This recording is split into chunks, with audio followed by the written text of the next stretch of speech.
할렐루야, 할렐루야. 20세기 최고의 그 부흥운동가인 빌리 그레엄 목사님의 이야기입니다. 이 빌리 그레엄 목사님은 이렇게 말을 하죠. 만약에 사람들이 주님의 십자가를 통하여 자신의 죄가 용서받았다는 감격 속에서 살아간다면 세계 정신병원 환자의 90%가, 그리고 깨져가는 가정의 90%가, 그리고 부정적인 사회 문제의 90%는 당장에 해결될 것입니다. 이렇게 말입니다. 그리고 이분은 계속해서 이렇게 말씀하십니다. 왜 우리가 걱정하며 사는지 아십니까? 구원의 감격을 잃어버렸기 때문입니다. 왜 우리가 세상의 물질적 탐욕에 노예가 된 채 살아가는지 아십니까? 우리 안에 구원의 감격이 없기 때문입니다. 왜 예수 믿는 가정, 신앙생활 잘한다고 하는 성도들의 가정에 행복이 사라지고 없는지 아십니까? 구원의 감격 없이 살고 있기 때문입니다. 왜 직장생활이 힘들고 고달프기만 한지 아십니까? 구원의 감격을 교회에다 두고 살아가기 때문입니다. 자, 이분이 이렇게 글을 써놓았습니다. 성도 여러분, 빌리 그레엄 목사님의 이야기가 사실은 시사하는 바가 우리에게 있지 않습니까? 구원의 감격이 우리가 살아가는 일상에 이렇게 많은 영향을 끼칠 수가 있다고 여러분은 생각하십니까? 구원의 감격은 종교적인 일입니까? 구원의 감격은 교리요, 하나의 논리에 불과한 것입니까? 아니면 삶의 이야기입니까? 여러분, 오늘 구원의 감격을 가지고 이 자리에서 예배합니까? 구원의 감격으로 지금의 어려움을 극복하고 살아가고 있습니까? 구원의 감격으로 이런 상황 속에서도 소망을 품고 여러분 살아가십니까? 구원의 감격에 대한 여러분들의 생각은 무엇입니까? 오늘 예배하는 분들이, 이 자리에 계신 여러분들이 상황도 조금은 다르고, 그리고 세대 차이도 있지요. 그래서 동일하게 다 똑같은 상황, 똑같은 세대를 놓고 말할 수는 없지만 조금씩 상황과 세대가 차이가 있지만 한번 생각을 해보는데, 먼저 나이 차이를 가지고 이야기해 본다고 하면 조금은 젊다고 생각하는 분들, 그래서 어쩌면 죽음 후보다는 현재 상황, 경제적인 일이든 성공의 일이든 미래 등 많은 부분이 달라지기를 원하는 분들, 지금의 상황이 반전되는 것이 혹시 구원의 감격을 통해서 달라질 수는 있다, 이렇게 생각을 하는 것인지, 아니면 그저 구원의 감격은 종교적인 체험이라고 생각하는 것인지, 혹시 구원의 감격이 지금의 내 젊음의 삶을 축원할 수 있다고 믿고 있는지, 혹시라도 이렇게 생각해 보신 적은 있습니까? 오늘 이 자리에 보면 연세가 50대를 지나 60대, 70대, 80대를 지나고 있는 분들이 많이 계신데, 어쩌면 이분들에게는 조금은 심각한 질문이 될지도 모릅니다. 여러분들이 살아온 지금까지 나의 인생에 마침표를 찍는 데 있어서 구원의 감격이 가장 중요한 역할을 할 수 있다, 이렇게 생각을 하시는지. 물론 죽음 이후의 생각을 하지 않은 채 살아가는 분들도 굉장히 많습니다. 그러나 5, 60대, 70대, 80대를 지나고 있는 연세를 가지고 있는 분들에게서는 한 번 정도는 이와 같은 생각을 깊이 해본 적이 없지 않나요? 그 험난한 인생을 살아왔고, 그리고 내가 살아온 내 인생의 성공 여부를 판가름하는 데 있어서 가장 중요한 것이 구원이라면 어떻게 여러분 하실 겁니까? 구원의 감격으로 지금까지 살아온 내 인생을 영생하게 할 수 있다면 여러분 어떻게 되는 것입니까? 한번 여러분들에게 생각하게 해보고 싶습니다. 오늘 예배하는 이 자리에 있는 여러분 모두에게, 가정에서 예배하는 성도들 모두에게 구원의 감격을 체험하며 살아가는 것이 얼마나 소중한 일인지를 저는 소개하려고 합니다. 바라기는 오늘 이 성전이든 각자의 처소에서 예배하는 모든 성도들이든 구원의 감격을 꼭 한번 체험해 볼 수 있기를 축원합니다. 오늘 본문에 나오는 다니엘은요, 10대 소년 때에 바벨론의 포로가 되었습니다. 그는 포로가 된 바벨론 땅에서 80여 년을 살았습니다. 바벨론 땅에 포로로 잡혀온 노예 생활을 시작한 지 80여 년, 참 많은 일들이 있었죠. 바벨론이 바사에게 멸망하여 다시 바사의 포로가 되는 그래서 생명을 장담할 수 없는 순간들도 있었고, 이런 와중에서도 그는 5명의 왕을 섬기면서 그 나라의 관리가 되기도 하고 장관이 되기도 하고 총리를 역임하기도 했습니다. 그리고 그는 노령의 고레스의 칙령으로 많은 사람들이 포로가 된 이 바벨론 땅에서 예루살렘으로 돌아갔지만, 예루살렘으로 돌아가는 것을 거절하고 그냥 그 포로된 바벨론 땅에 남아있다가 90세가 되어서 세상을 떠났습니다. 고국으로 돌아오지 못한 채 이방에서 생일 마친 인물이 바로 다니엘입니다. 그의 이름 다니엘은 하나님은 나의 심판자라, 이런 뜻입니다.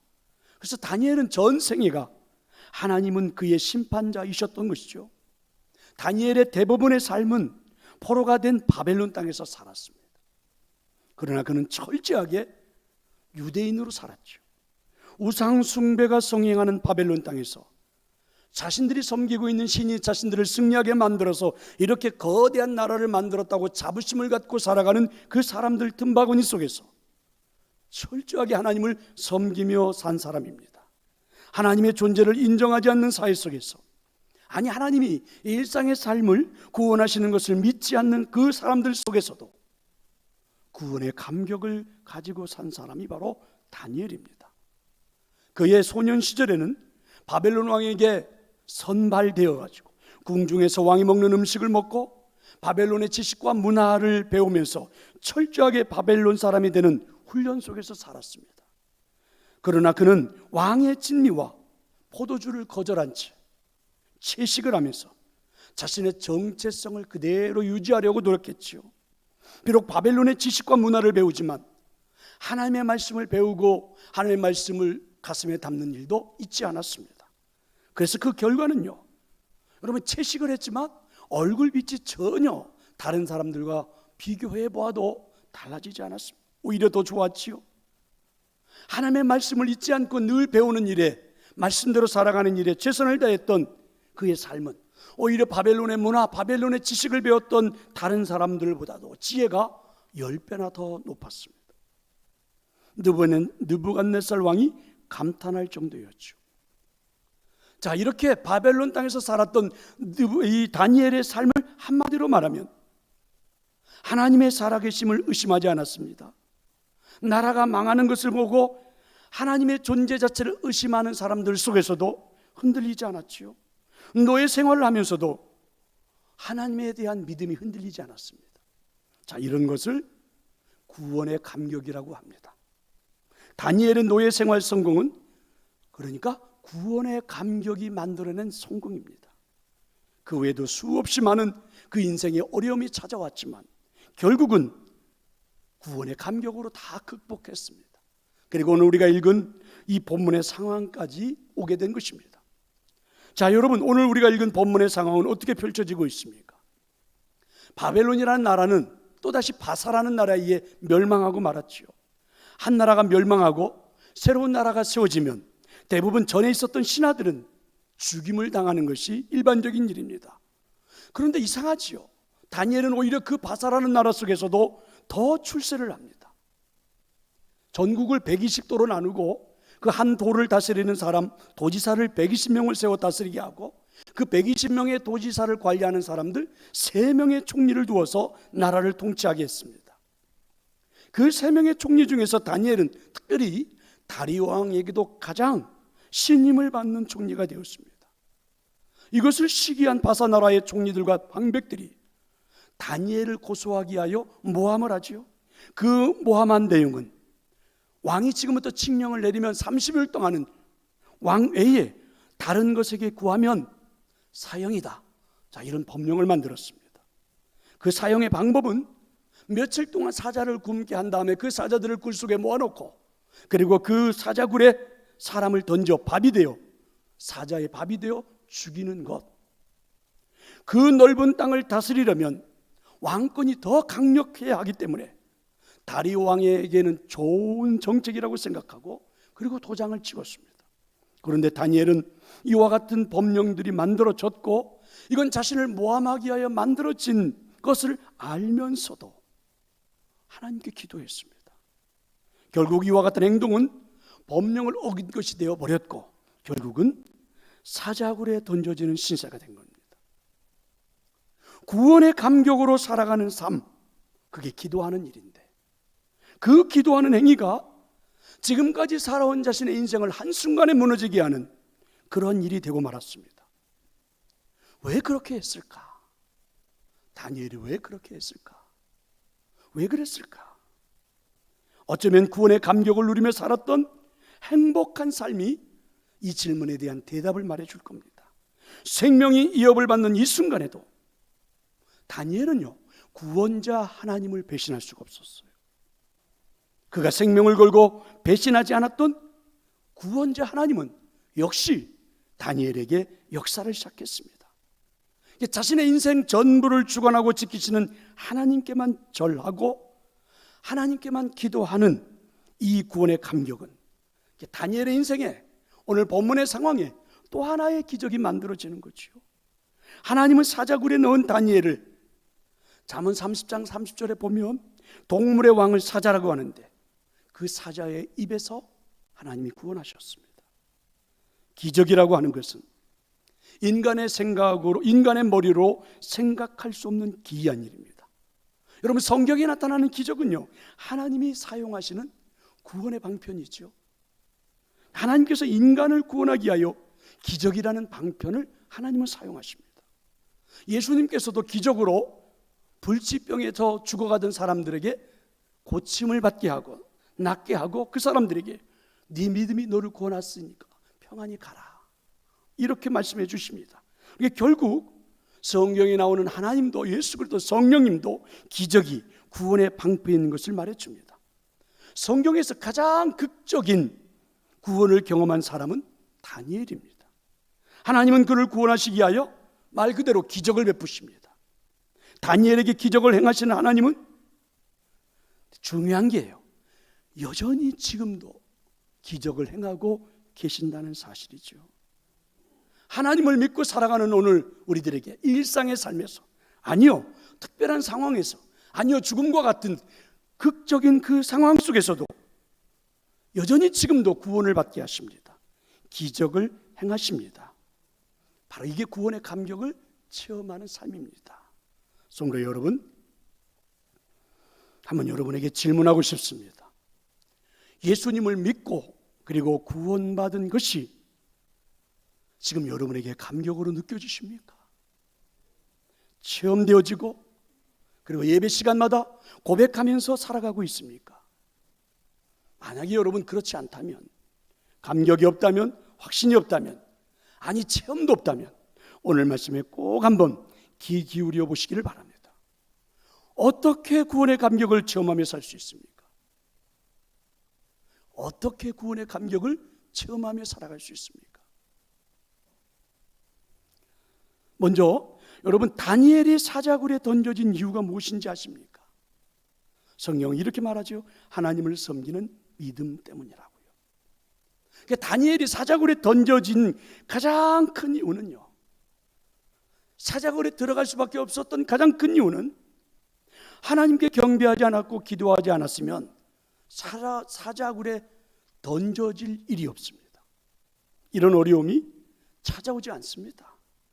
그런데 아십니까? 반면에 하나님이 구원해 주시는 구원의 감격도 체험되어지지 않겠지요?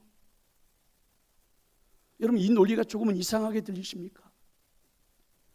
이것을 나에게 한번 그대로 적용해 본다면, 여러분 오늘 예배하고 있는 여러분 모두가 내가 하나님을 경배하고 하나님께 기도하고 하나님을 찬양하고 믿음으로 일상을 살아가고 있다면, 우리들의 삶에도 여러분 사자굴에 던져지는 것과 같은 일들이 반드시 나타나겠지요.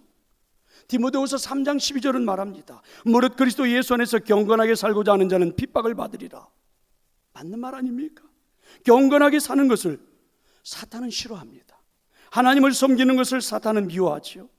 하나님께 기도하는 것을 사탄은 어떻게든 하지 못하도록 막습니다.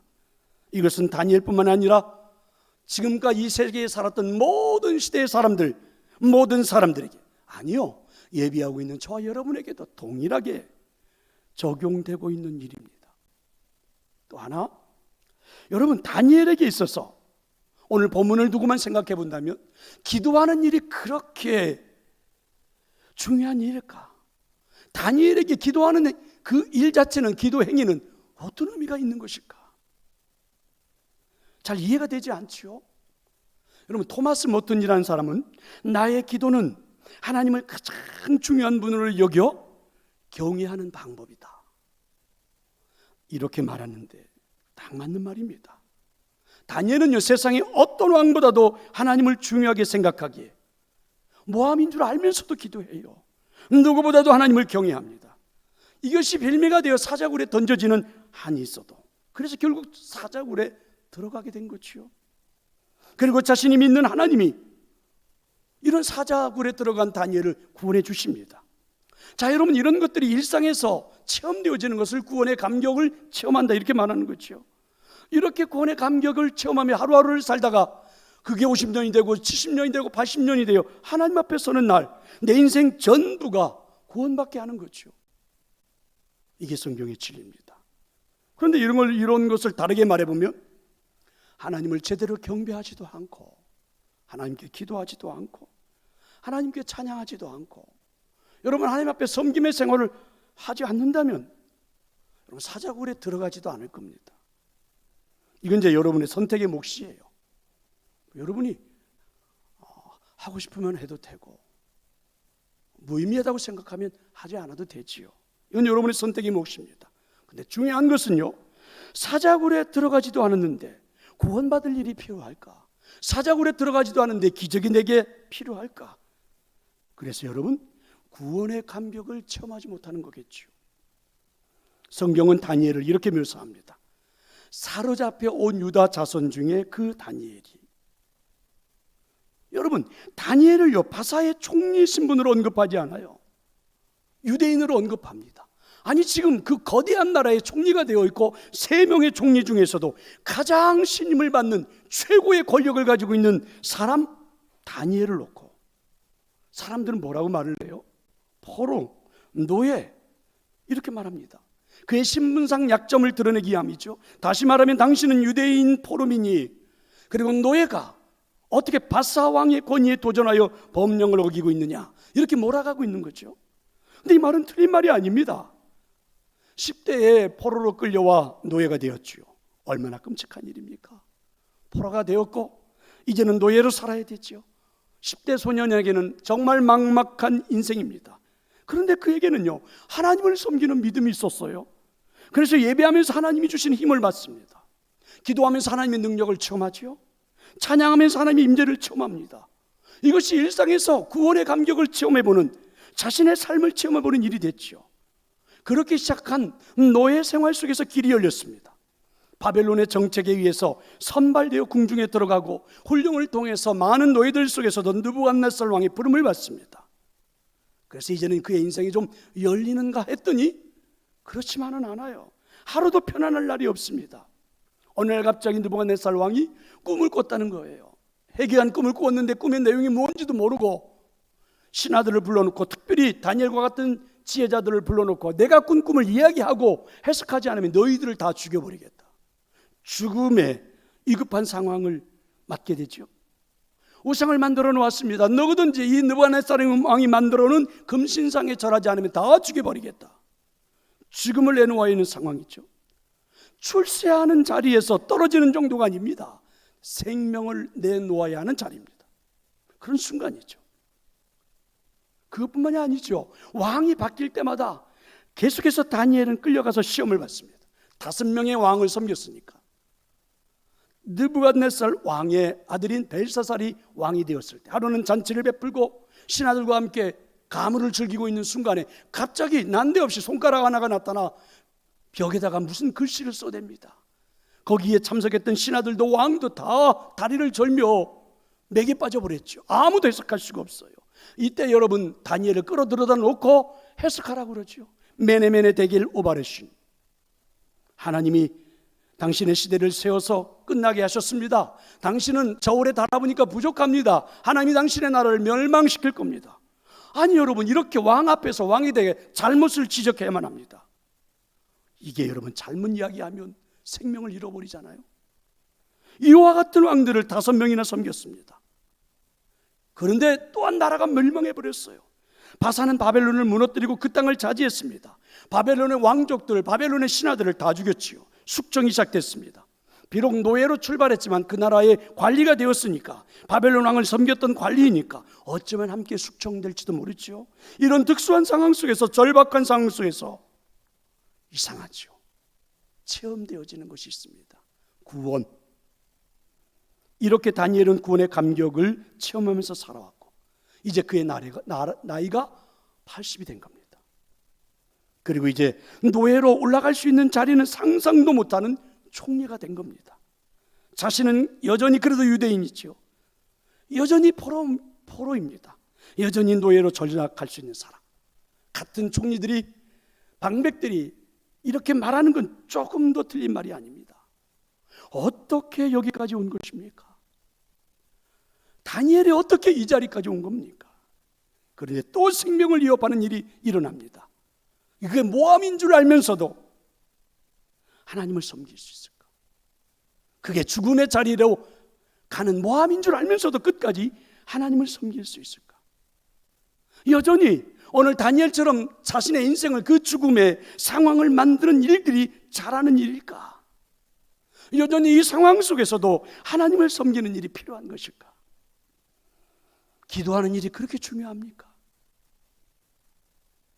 하나님을 영원히 섬기지 않는 것도 아니고, 잠깐만 이 순간이 지나면 되고, 영원히 기도하지 않는 것이 아니라 잠깐만, 한 달간이잖아요.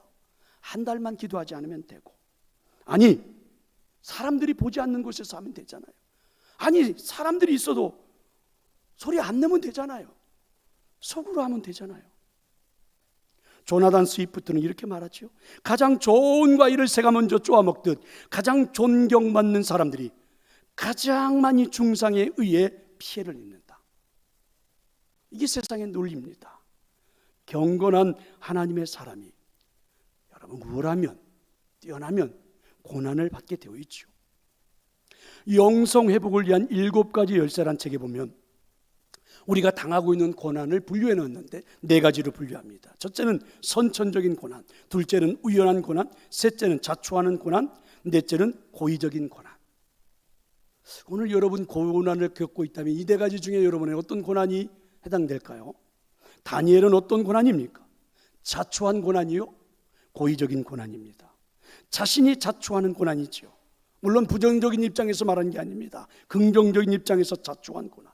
무슨 큰 잘못을 저지르고 사람을 죽이고 살인을 하고 사회에 큰 악의를 일으키고 무리를 일으키고 고난을 당하는 게 아니라 하나님을 단지 섬긴다는 거 하나 때문에 자초하는 고난. 또 하나는 고의적인 고난, 시기하는 사람들에 의해서 결국 당하는 고의적인 고난입니다. 그런데 이 모든 것들을 다 생각해 보아도 사자굴에 들어가지 않을 수도 있는데, 사자굴에 던져지지 않을 수도 있는데 라는 생각이 들지 않습니까? 어떻게 하면 사자굴에 던져지지 않을까요? 어떻게 하면 사자굴에 던져지지 않을까요? 하나님을 섬기지 않으면 됩니다.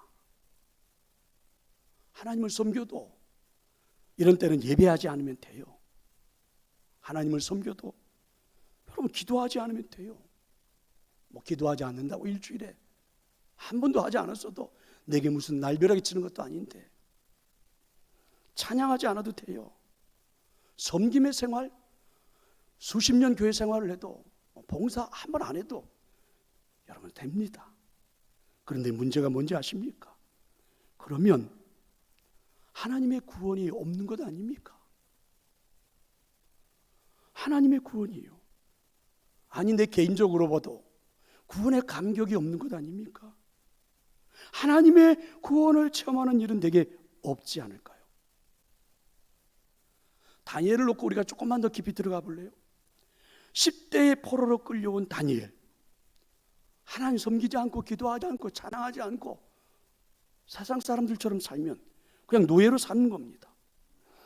그러면 생명의 위험을 넘나드는 일은 없습니다. 왕이 세운 신상에 절하면 돼요. 그리고 노예로 그럭저럭 살아가면 됩니다. 뭐 필요하다면 우상도 숭배하고 세상의 일도 그냥 세상 사람들처럼 따라서 그럭저럭 그렇게 살아가면 됩니다. 그러면 하나님의 구원을 체험할 일이 더 이상 없겠죠. 뭐 이런 데 구원이 필요하겠습니까? 하나님이 구원할 일이 결코 없겠죠. 이런데 무슨 하나님이 기적을 베풀 일이 있겠습니까? 더 중요한 것은 그렇게 살다가 보면 마지막 인생의 구원도 필요 없습니다. 그래서 이분들은 이렇게 이야기합니다. 인생 뭐 있어? 이렇게 먹고 놀고 즐기다가 죽으면 끝나는 것이지. 여러분, 이렇게 일반적으로 생각하고 살아가는 사람들이 삶의 방법이죠. 이런 분들이 훨씬 더 많습니다. 사실은 이분들을 데려다 놓고 제가 구원의 감격을 이야기하는 건 굉장히 우스운 이야기입니다. 가슴에 전혀 와닿지도 않아요. 지나가는 사람들을 불러놓고 구원의 감격을 이야기해 본들 고판기 끼겠지요. 성도 여러분, 어쩌면 오늘 구원의 감격이 무엇인지 느끼지 못한 채 사실은 이 자리에서 예배하는 분들도 있겠지요. 이런 의문도 생길 겁니다. 오늘 설교의 제목을 보면서 아니 뭐 구원의 감격이 꼭 그렇게 필요한 것인지 의문을 갖는 분도 있겠지요. 여러분이 지금까지 살아온 삶의 방법이 그렇게 말해줄 겁니다. 뭐 구원의 감격이 그렇게 중요할까? 이렇게 말입니다. 그런데 아십니까? 저는 그렇지가 않아요. 구원의 감격이 없으면 하루도 살아갈 수가 없을 것 같습니다. 하나님이 구원해 주시지 않으면 하루도 살 수가 없을 것 같습니다. 여러분은 어떠세요? 경건한 그리스도인들의 이야기를 조금 더 들어볼래요? 베드로는 여러분 복음에 대한 열정 때문에 감옥에 갇힙니다. 하나님 때문에요. 그리고 시기하는 유대인들 때문에 감옥에 갇혔어요. 근데 놀랍지요? 하나님의 전사가 그 감옥에 찾아와 그의 문을 열어주고 그를 밖으로 탈출시켜 주죠. 구원의 감격을 체험합니다. 사도 요한도 여러분 복음 때문에 피해를 당하고 핍박을 당하고 결국은 조그만 섬 반모섬에 유배가 당합니다. 그런데 거기서 그는 구원의 감격을 체험하지요. 그 구원의 감격을 체험한 내용을 기록한 게 사도 요한이 기록한 게 요한계시록이지요. 바울은 어떻습니까? 복음만 아니면 얼마든지 세상적으로 출세할 수 있는 사람입니다. 그런데 복음 때문에, 예수님 때문에 태장 5번, 마흔에서 하나 가만 39번의 매를 여러분 5번씩이나 맞고도 죽을 뻔했는데 살아나요. 돌에 맞아 사람들이 죽었다고 내버렸는데 살아나요. 배가 바다 가운데 파선했지만 구원받습니다. 사람들이 매복해서 죽이겠다고 했지만 그 매복한 사람들에게서 구원을 받죠. 뱀에 물려 죽을 뻔했는데도 살아났습니다. 이렇게 많은 사람들이 구원을 체험하면서 살아갔죠. 구원의 감격을 누리며 살아가는 인생입니다. 성도 여러분, 이제 여러분의 이야기를 한번 해볼까요? 구원의 감격을 가지고 살아가십니까? 구원의 감격을 가지고 살아가십니까? 혹시 여러분 구원의 감격이 무엇인지 모르고 살아가고 있는 것은 아닙니까? 기독교는요, 구원의 감격을 체험하면서 살아가는 종교입니다. 단순하게 마음이나 편하자고 다니는 교회가 아니지요. 생명도 걸어야 되고 죽음도 불사해야 됩니다. 그래야만이 구원의 감격, 기적을 누려볼 수 있어요. 혹시 여러분 이 설교를 들으면서 에이 교회 잘못 왔다 이렇게 생각하는 건 아니세요? 이제 여러분들이 선택하십시오. 구원의 감격을 체험하고 싶습니까? 구원의 감격을 체험하고 싶습니까?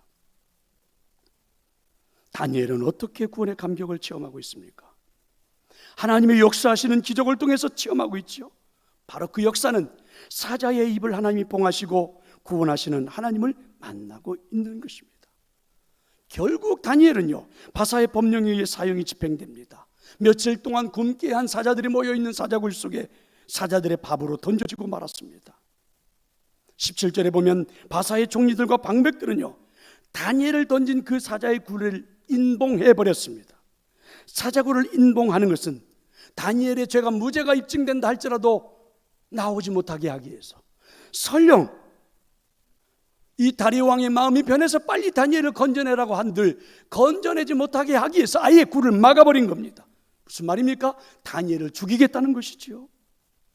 그런데 여러분, 이 순간부터는 이제 하나님의 영역입니다. 우리들의 영역이 아니죠. 그랬더니 정말 하나님의 구원하시는 일이 시작됐습니다. 하나님의 구원은 기적을 사용하시죠. 사자의 입을 봉해버리는 기적이 일어나는 겁니다. 어떤 사자도 다니엘을 물어뜯을 수가 없습니다. 배는 고프지만, 먹잇감이 앞에 있지만 글쎄 입을 열 수가 없습니다. 왜 그럴까요? 하나님이 기적을 행하고 계시기 때문입니다. 하나님의 기적에는 바사왕 다리오도 사용되지요. 다리오는요, 밤새 잠을 자지 않아요. 먹는 것 다 전폐하고 밤마다 가물을 즐겼잖아요. 술과 춤과 노래로 모든 것 다 물리치고 밤새도록 전전긍긍합니다. 빨리 날이 새기만을 기다리지요. 날이 새오는 그 틈에 다리오 왕은 그 굴을 찾아가 외치기 시작하죠. 16절입니다. 네가 항상 섬기는 너의 하나님이 너를 구원하시리라. 27절입니다. 그는 구원도 하시며 건져내기도 하시며, 잘 보세요, 하늘에서든지 어디서도요, 땅에서든지 이적과 기사를 행하시는 이로써 다니엘을 구원하여 사자의 입에서 벗어나게 하셨도다. 다리오는 바사의 절대 권력을 가진 왕입니다. 그렇지만 무력한 인간에 불과했죠. 왕도 이제는 절대자 하나님에 대한 신뢰와 경외를 표합니다. 절대 왕권을 가진 바사의 왕이지만 나도 너를 구원할 수가 없다. 다니엘, 나도 너를 구원할 수가 없어. 그러나 구원자 하나님은 할 수 있다고 인정하지요.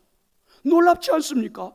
그 거대한 나라를 만든 왕, 절대 권력을 가지고 있는 왕, 한마디로 사람들이 죽고 사는 일들이 벌어지고 있는 그 왕, 그런데 자신도 할 수 없는 일이 있다고 외칩니다.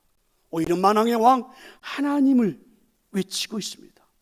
그 구원의 하나님이 너를 구원하실 것이라고 외치고 있지요. 이 외침은요, 사자굴 속에서 사자 앞에 놓여있는 다니엘에게도 들립니다. 22절이죠. 나의 하나님이 이미 그의 전사를 보내어 사자들의 입을 봉하셨으므로 사자들이 나를 상해하지 못하여 싸우니. 그렇습니다. 하나님이 보낸 전사들이 사자들의 입을 봉해버린 것이요, 다니엘 앞에서 벌어지고 있는 구원의 역사입니다. 구원의 감격을 오늘 다니엘은 이렇게 체험하고 있습니다. 자, 여러분, 이렇게 구원받은 감격 체험하며 살아가는 사람들이 앞으로 살아갈 곳이 어딘지 아십니까? 성경은 이렇게 말씀합니다. 이사야서 35장 9절입니다. 거기는 사자가 없고 사나운 짐승이 그리로 올라가지 못하고 그것을 만나지 못하겠고 오직 구속함을 얻는 자만 그리로 할 것이다. 더 이상 사자도 없는 나라, 더 이상 사나운 짐승이 힘을 쓰지 못하는 나라, 구원의 감격을 체험하고 살아갈 수 있는 사람들이 영원히 머무를 수 있는 것을 성경은 그렇게 알려주고 있습니다. 그게 구원의 감격을 누리며 살아가는 인생이죠. 한 아이의, 남자아이의 아버지가 아이를 데리고 동물원에 갔습니다. 사자 굴 앞을, 사자들이 있는 그 우리 앞을 지날 때입니다. 사자 하나가 갑자기 포효를 하며 소리를 지르며 그리고 울어댑니다. 그리고 어슬렁어슬렁거리죠.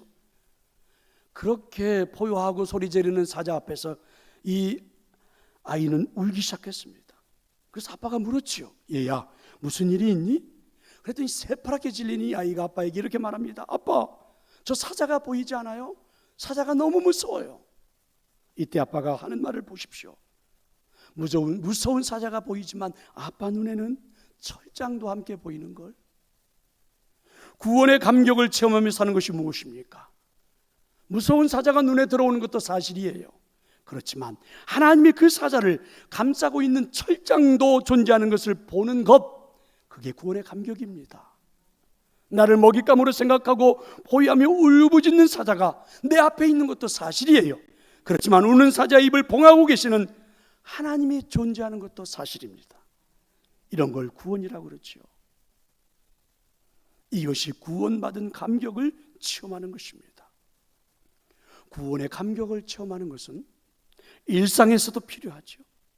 특수한 상황에서도 필요합니다. 더 중요한 것은 인생의 마지막 상황에서는 절대적으로 필요한 것입니다. 구원의 감격을 체험하며 살아가십니까? 구원의 감격을 체험하며 여러분 살고 있습니까? 구원의 감격을 체험하며 살아가기를 원하십니까? 구원의 감격이 체험되어지십니까? 아버지 하나님 고맙습니다.